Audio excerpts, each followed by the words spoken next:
الراجل اللي في الصورة ده قعد مع مراته وقال لها في واحد صاحبي جاي لنا البيت النهارده، عايزك تلبسي لبس خفيف شوية وتقعدي براحتك، ده زي اخويا يعني مفيش حد غريب. ما تستغربش، ده لسه الصدمة هتيجي بعدين، لأن بعد فترة الراجل ده كان متفق مع ثلاثة إن هم يعملوا علاقة مع مراته في بيته، ومقابل ده هيدفعوا 400 جنيه، يعني كان مشغل مراته.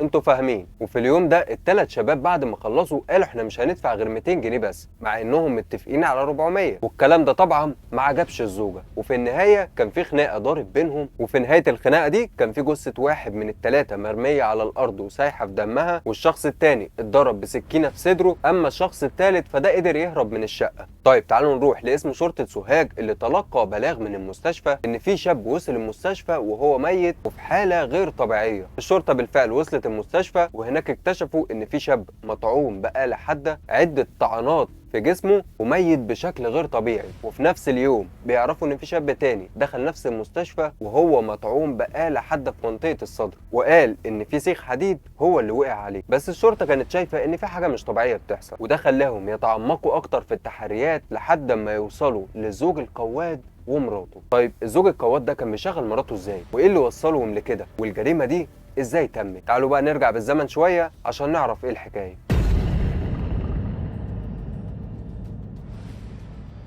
في محافظة سوهاج رشا كانت عايشة مع أهلها في بيت بسيط، وكانوا ناس على قد حالهم، ووالدها كان شغال عامل باليومية، وأمها كانت ربة منزل. ورشا في الوقت ده كان عمرها 19 سنة، كانت بنت جميلة وعايشة في حالها وراضية بالحال اللي هي فيه. لكن كل ده اتغير لما رشا قابلت جمال، كان جارها في المنطقة اللي هي ساكنة فيها، وشافها وعجبته وقرر إن هو يروح يخطبها. بالفعل طلع على بيت أهلها وقال لهم أنا عايز أتجوز رشا. كان شغال عامل باليومية برضه زي والدها، وظروفه ما كانتش أحسن حاجة، بس كان محترم واهله ناس كويسين ومعروفين في البلد. رشا وافقت على الخطوبه واتخطبوا، وعايز اقول لك ان الاتنين ارتاحوا لبعض. كل اللي كان في دماغ رشا وقتها انها خلاص هتتجوز وتسيب بيت اهلها ويبقى عندها بيت بتاعها هي وبس، علشان تبقى بقى براحتها وتعمل كل اللي هي عايزاه، وكمان علشان تخف الحمل عن والدها شويه. اتجوزوا بالفعل والسنين مرت وخلفوا 5 أطفال. لحد هنا كانت الأمور كويسة وكل شيء كان ماشي طبيعي. جمال كان بيشتغل طول اليوم ورشا كانت قاعدة في البيت مع العيال. بس جمال كان خلاص كبر وتعب، وفي الوقت ده كان عمره 41 سنة، ورشا كان عمرها 32 سنة. جمال ما بقاش قادر على الشغل كصنايعي، خصوصا ان جاله مرض بقى مخليه ما يقدرش يعمل مجهود كتير. طب وعياله ومراته هياكلوا ويشربوا منين؟ ما كانش عارف يعمل ايه ولا يجيب فلوس منين، لحد ما جت في دماغه فكرة ما تعرفش هي جت في دماغه ازاي اصلا، لان مفيش حد طبيعي ممكن يفكر في حاجة زي كده. فكر ان مراته لسه صغيرة وحلوة، فليه ما تشتغلش وتساعده؟ بس هتشتغل ايه؟ واحدة زي رشا لا اشتغلت قبل كده ولا تفهم حاجة في الشغل، هي كل اللي بتعرف تعمله انها واخدة على الراحة وقعدة البيت. وجمال بعد تفكير طويل ما لقاش غير حل واحد، ان مراته تعمل علاقة مع شخص وقصاد ده ياخد فلوس. انت متخيل ان هو كان قاعد كده عادي وبيفكر في الكلام ده على مراته ام عياله؟ المهم هو قرر خلاص ان هو هيعمل كده، بس ما كانش عارف هيصارح مراته ازاي بحاجة زي دي. هيروح يعني يقول لها انا عايزك تعملي علاقة مع واحد تاني؟ اكيد لا، كان لازم ان هو يمهد لها الموضوع. جمال كان ليه صديق شغال في المقاولات، صديقه ده ربنا كان فاتحها عليه ومعاه فلوس كتير، وجمال قرر ان صديقه ده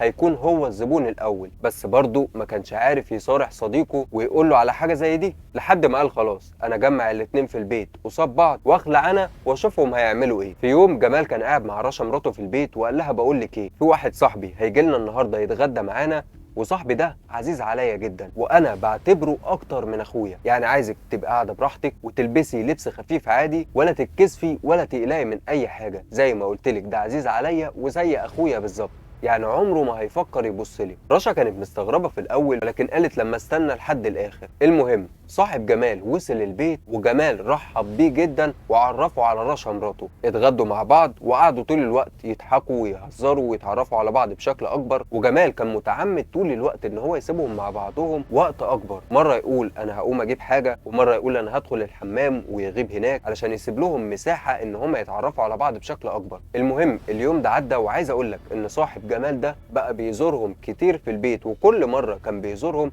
كان بيجيب هدايا كتير لاطفال جمال. ورشا بقت تتعامل معاه عادي بدون اي كسوف ولا خجل، وبقت تلبس لبس خفيف شويه ومغري قدام صاحب جمال، وهي شايفه ان جوزها مش ممانع على حاجه زي كده، بل بالعكس ده كان مبسوط. مبسوط ان المشروع اللي هو كان بيخطط له بيتنفذ وبيتحقق قدام عينيه، واللي كان مأكد له ده هي النظرات اللي كان شايفها في عين صاحبه تجاه مراته. لحد اما جمال قرر ان هو يبدأ في الشغل بقى وكفايه كلام فاضي. قعد مع مراته وقال لها بقول لك ايه رايك في صاحبي؟ انا شايف ان هو معجب بيكي وطول الوقت وهو ما نزلش عينيه من عليكي، وعلى فكره انا سالته وقال لي ان هو فعلا معجب بيكي. رشا طبعا كانت مقلقه من كلام جوزها، لكن هو طمنها وقال لها ما تخافيش، قولي كل اللي في نفسك وما تقلقيش خالص، انا مش هتضايق ولا هزعل، بل بالعكس ده انا هحترمك اكتر لو قلت لي الصراحه. دماغه ما تفهمش كانت ماشيه ازاي، يعني ده حتى القواد اللي احنا كنا بنسمع عنه زمان اللي هو كان بيجيب ستات ما كانش ليهم اي علاقه بيه وكان بيشغلهم في شغلانات زي كده، لكن ان واحد زي ده يعمل كده مع مراته فدي حاجه غير طبيعيه بالمره. المهم رشا هي كمان قالت له ان فعلا صاحبه ده عاجبها جدا وبترتاح في القعده والكلام معاه جدا. انت متخيل ان الحوار ده كان داير بين زوج وزوجه؟ المهم جمال خلاص كده اطمن ان الاتنين هينفذوا اللي هو عايزه، علشان كده قعد مع صاحبه واتفق معاه انه هيخليه يعمل علاقه مع مراته مقابل ان صاحبه ده هيديله 500 جنيه. صاحبه طبعا وافق على الاوفر ده وطلع مع جمال على بيته وقعدوا هما التلاته، ولكن جمال انسحب وخد عياله ودخل اوضه وقفلها عليهم من جوه وساب الاتنين بره براحتهم، وصاحبه خد مراته ودخل اوضه النوم وحصل اللي حصل. وبعد ما خلص رمى الجمال ال 500 جنيه ومشي. ودي ما كانتش المره الوحيده اللي يحصل فيها كده، لان صاحب جمال ده بقى يزورهم كتير في البيت وكل مره كان بيعمل علاقه مع مراته، وفي اخر الليله وهو ماشي كان بيرمي قرشين لجمال وهو مستمتع، وجمال مستمتع بالفلوس ورشا مستمتعه بالوضع اللي بيحصل. انا مش عارف بجد ازاي جمال كان بينام جنب مراته وعينيه كانت بتيجي في عينيها كده وما كانش بيحس ان هو مش راجل. المهم الوضع فضل مستمر كده لحد اما صاحبه ده زهق من الوضع ده وقرر ان هو مش هيروح لهم تاني ولا هيعمل علاقه مع رشا لانه زهق منها وعايز يجدد بمعنى اصح. وهنا طبعا جمال اتجنن بعد ما خلاص اتعود على الوضع ده واتعود على الفلوس اللي صاحبه بيديها له، فقال انا لازم اتصرف وبسرعه. مراته كده كده كانت يعتبر خلاص شغاله في الدعاره وبعلم جوزها وبيكسبوا فلوس حلوه، فليه بقى ما يطوروش الشغلانه؟ علشان كده جمال بدأ يدور على اي حد عايز يعمل كده وبيتفق معاه على المبلغ وبياخده وبيطلع بيه شقته، وهو ياخد العيال ويدخل اوضه والشخص اللي هو جايبه ياخد مراته ويدخلوا اوضه تانية، وفي اخر الليله بيقابل الزبون علشان يحاسبه، وزبون في زبون في زبون والدنيا هي ماشيه. وفضلوا شغالين على الوضع ده لمده سنه كامله، سنة كاملة ومحدش شك فيهم، لأن ما كانش من السهل إن حد يشك فيهم. عمر ما حد من الجيران أو الناس اللي في المنطقة ممكن تشك إن الراجل اللي طالع مع جمال ده طالع معاه بيته علشان يعمل علاقة مع مراته. ما كانتش سهلة يعني إن حد يصدقها أو حد يتخيلها. طيب نيجي بقى للجريمة اللي حصلت في آخر ليلة ليهم في الشغلانة الزبالة دي. في اليوم ده جمال كان متفق مع واحد اسمه فؤاد عنده 31 سنة، وكان متفق مع واحد تاني اسمه أحمد عنده 29 سنة، وكان متفق مع واحد تالت وده كان سواق توك توك، ولكن ده محدش يعرف اسمه ولا سنه ولا يعرف عنه حاجة لحد الآن، وهتعرف محدش يعرف عنه حاجة لحد الآن ليه ولكن بعدين. طبعا لما رشا عرفت إن جوزها المرة دي جايب لها 3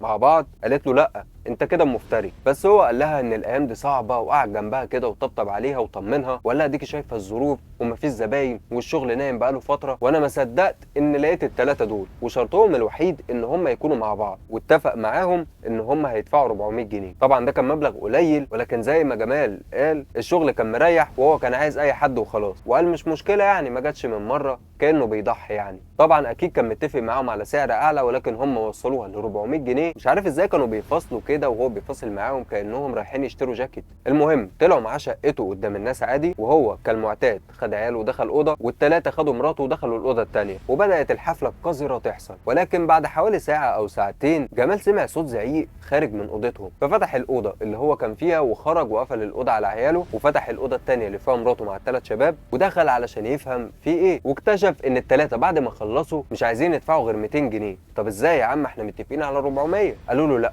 احنا مش هندفع غير هي ال 200 جنيه دي وخلاص. هم خلاص كده كده خدوا اللي هم عايزينه وجمال لا هيقدر يتكلم ولا يفتح بقه، اصلا يروح يعمل ايه يعني؟ هيروح يعمل لهم محضر. المهم كلهم بداوا يزعقوا وصوتهم بدا يعلى ووصل بيهم انهم مسكوا في بعض. وعايز اقول لك ان رشا كانت في حاله غير طبيعيه لانها كانت حاسه ان ال3 ضحكوا عليها واستغلوها وخدوا منها كل اللي هم عايزينه وفي الاخر رموها وعايزين يدوا لها ال 200 جنيه وخلاص. واثناء الشجار ما بينهم واحد فيهم زق رشا ووقعت على الارض، قامت وهي نظرة الشر في عينيها وخرجت من الأوضة، جريت على المطبخ جابت سكينة ورجعت تاني على الأوضة. أول حد قابلته قدامها كان فؤاد، فضلت تطعن فيه بالسكينه اللي في ايديها لحد ما وقع على الارض جثه هامده. صحابه الاتنين لما شافوا كده جريوا بسرعه على باب الشقه علشان يقدروا يهربوا، ولكن زي ما قلنا رشا كانت في حاله غير طبيعيه، وده خلاها تجري وراهم والسكينه في ايديها وطعنت واحد فيهم في منطقه الصدر، وده يبقى احمد. اما صاحبهم الثالث فده جري بسرعه وهرب من البيت، وبالرغم من ان احمد ده اتصاب في صدره بالسكينه ولكن قدر ان هو يجري على السلم ويهرب منها، وكان بيجري على السلم وهو غرقان دم.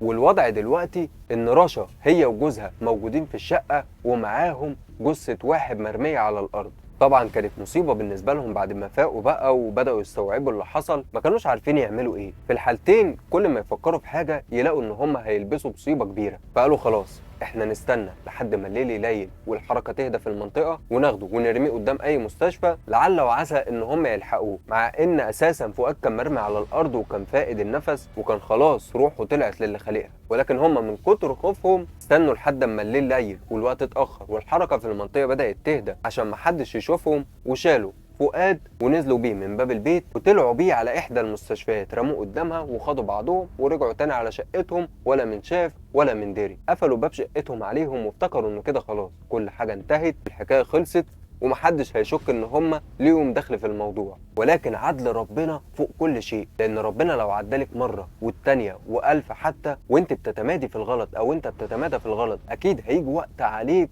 وهتقع وهتتفضح، لان انت ما اتعظتش من كل العلامات اللي عماله تجيلك. المهم المستشفى لقوا جثه فؤاد وخدوها وعرفوا ان هو ميت تماما، ده طبعا لانه كان واخد طعنات كتير في جسمه. وهنا اتصلوا باسم شرطه سوهاج ورجال الامن وصلوا على المستشفى وشافوا فؤاد وهو مقتول، وشكله طبعا انتوا متخيلين ان واحد قايم من علاقه قذره زي دي ولسه مقتول، فاكيد انتوا متخيلين شكله هيبقى عامل ازاي. اكيد يعني شكله مش هيبقى زي واحد لسه مصلي فرض ربنا وقايم من على سجاده الصلاه ومات موتة ربنا عادي، هتلاقي وشه بشوش كده وابيض من حسن الخاتمه اللي هو مات بيها. فواحد زي فؤاد ده انت متخيل الموتة اللي هو ماتها بعد العلاقه اللي هو عملها، اكيد يعني انت متخيل شكله هيبقى عامل ازاي. المهم الشرطه عرفوا ان في نفس اليوم ده واحد تاني دخل نفس المستشفى وهو متصاب ومطعوم بآلة حاده في منطقه الصدر، والشخص ده يبقى احمد اللي اتصاب وهو على باب الشقه. اكيد جري بسرعه على المستشفى علشان يلحق نفسه، طبعا حالته كانت حرجه ولكن مش زي فؤاد اللي مات على طول. احمد كان خايف ان هو يقول على اللي حصل في شقه جمال لحسن يروح في داهيه، طبعا انتوا عارفين انهم لو عرفوا ان هو كان في شقه مشبوهه اكيد يعني هيتحبس، علشان كده قال لهم ان اثناء ما هو كان ماشي في الشارع في سيخ حديد وقع عليه ودخل في صدره، وانه لما مطعون بسكينه ولا حصل اي حاجه في بيت جمال ولا جاب سيره اصلا عن الموضوع. بس الدكاتره كانوا انصح منه 100 مره لانهم عرفوا ان الطعنه اللي في صدره دي باستخدام آلة حاده مش باستخدام سيخ زي ما هو قال، معنى كده ان هو بيكذب. والاتنين في نفس الوقت احمد دخل المستشفى الاول وفؤاد دخل بعديه، بس الاتنين كانوا مطعونين يعتبر بنفس الآلة الحاده. فهنا الشرطه بدات ان هي تجمع الموضوع مع بعض، ومع التحريات اكتر وتفريغ كاميرات المراقبه قدروا ان هم يوصلوا لجمال ورشا، قبضوا عليهم. وعايز اقول لك ان الاثنين ما خدوش وقت كبير وكانوا اعترفوا بكل حاجه. طيب صاحبهم الثالث اللي كان معاهم في الشقه وقدر ان هو يهرب ده انا قلت لك محدش عرف عنه حاجه لحد النهارده، لانه من ساعه اليوم ده وهو مختفي، ما تعرفش بقى ايه اللي حصل له، هرب راح على بلد تانية. يعني هو ما كانش صاحبهم قوي، يعني هو تقريبا كده كان لسه عارفهم من كام يوم، ولما عرف ان جمال بيدور على شخص علشان يعمل علاقه مع مراته قال طب وايه المشكله لما انضم للاثنين التانيين. وبالفعل انضم ليهم، ولا كان جمال يعرف اسمه ايه ولا عنده كام سنه ولا منين، ولا الاثنين التانيين كمان كانوا يعرفوا عنه حاجه. كل اللي كانوا يعرفوه عنه ان هو سواق توك توك، ومن بعد ما هرب من بيت جمال وهو مختفي ومحدش يعرف عنه حاجه، ما تعرفش بقى راح على اي بلد او ايه اللي حصل له، المهم ان هو ما ظهرش تاني. طيب نيجي بقى لمرحله التحقيقات. جمال قال ان هو السبب ورا كل اللي حصل، وهو اللي اقنع مراته بحاجه زي كده وخلاها تبقى رخيصه في عين اي حد. ورشا طبعا كانت منهاره بعد كل اللي عملته، لانها كانت شايفه تاريخ حياتها الاسود كله وهو بيمر قدام عينيها، لان زي ما قلت لك قبل كده ربنا هيعدلك مره والتانيه وممكن 1000، لكن اكيد هيجي عليك وقت وهتقع وهتتفضح، لان انت ما عملتش بكل العلامات اللي ظهرت لك قبل كده وطنشتها بمزاجك. طيب هو لحد هنا المفروض ان القصه خلصت، بس عايزك تقول لي مين اكتر حد غلطان معانا في القصه؟ اكيد طبعا الاثنين غلطانين غلط كبير، ولكن مين اكتر حد غلطان؟ يعني جمال هو اكتر حد غلطان علشان هو السبب اصلا في كل اللي حصل ده من الاول، وعلشان اقنع مراته بحاجه زباله زي دي وخلاها تبقى شغاله بالاجره بمعنى اصح يعني؟ ولا رشا هي اكتر حد غلطانه ان هي طوعته في حاجه زي كده وقبلت ان يتقال لها كلام انتوا عارفين الكلام اللي هيتقال عليها؟ فعايزين نعرف مين اكتر حد غلطان، ومن وجهة نظرك برضو شايف ايه الحكم اللي يستحقوه علشان يبقوا عبرة لأي حد يفكر يعمل كده. ده اللي هنناقشه مع بعض في التعليقات.